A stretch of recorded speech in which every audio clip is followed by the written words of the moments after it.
राम दोस्तों, गुरु वशिष्ठ जी ने भरत जी को राजगद्दी पर बैठने के लिए कहा। सुनिए वशिष्ठ जी के भाषण। वामदेव जी और वशिष्ठ जी मुनि जी ने भरत जी को उपदेश दिया। वेदों में बताई हुई विधि से राजा की देह को स्नान कराया, पवित्र कराया।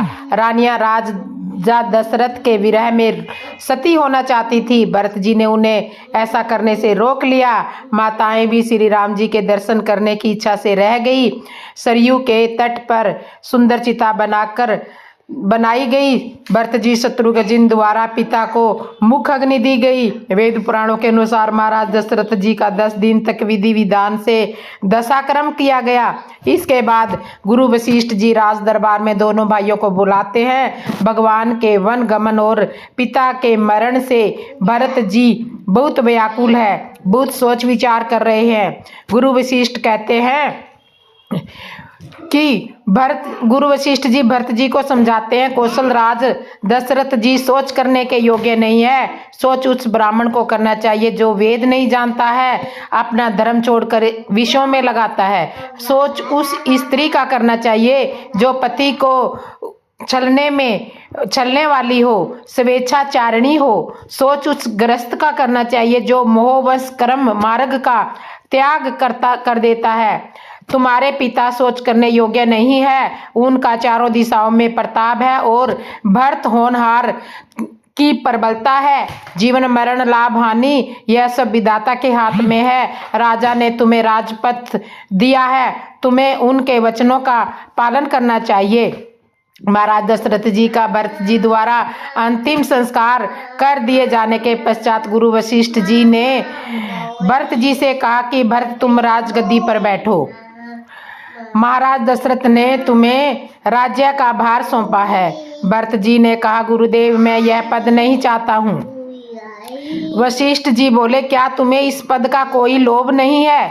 भरत जी ने कहा गुरुदेव मुझे लोभ है, मैं लोभी हूँ, किंतु मुझे एक नहीं 2 पद चाहिए और वह भी श्री राम जी के 2 चरण चाहिए। मुझे उनके चरणों का लोभ है, मुझे उनके चरणों के पास जाना है। भरत जी की बातें सुनकर वशिष्ठ जी मन ही मन प्रसन्न हुए।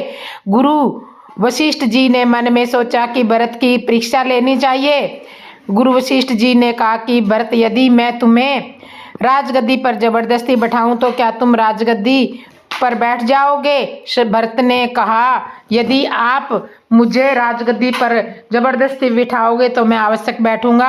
आपकी आज्ञा का पालन करना ही मेरा धर्म है, किंतु इतना जान लो कि यदि मैं इस राजगद्दी पर बैठा तो पृथ्वी रसातल को चली जाएगी। वशिष्ठ जी ने कहा ऐसे कैसे हो सकते? इस धरती पर हिरण्याक्ष और हिरण्याकश्यप, रावण और कुंभकर्ण का भी राज्य रहा है, तब तो उनकी धरती रसातल को नहीं गई, अब कैसे जा सकती है?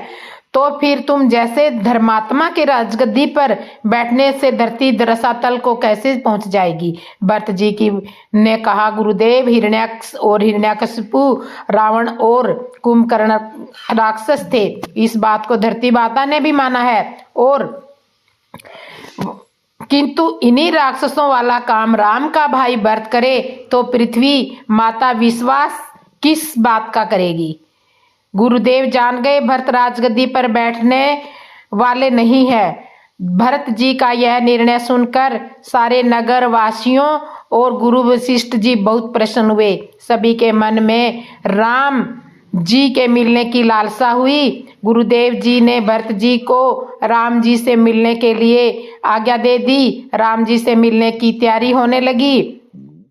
राम जी से मिलने की तैयारियां शुरू होने लगी, किंतु एक समस्या आन खड़ी हुई कि अयोध्या में रहेगा कौन? सभी तो राम जी से मिलने के लिए तैयार हो रहे हैं।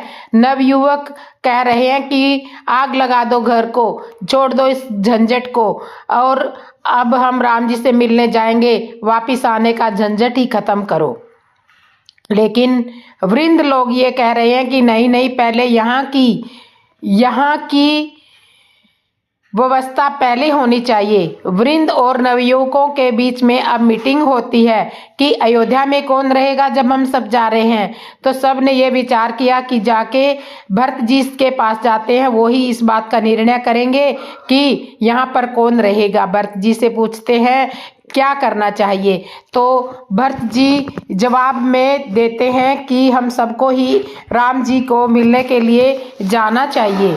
तो दोस्तों, आपको ये हमारी कथा कैसे लगी, अच्छी लगी हो तो कमेंट में ज़रूर बताना। जय श्री राम दोस्तों।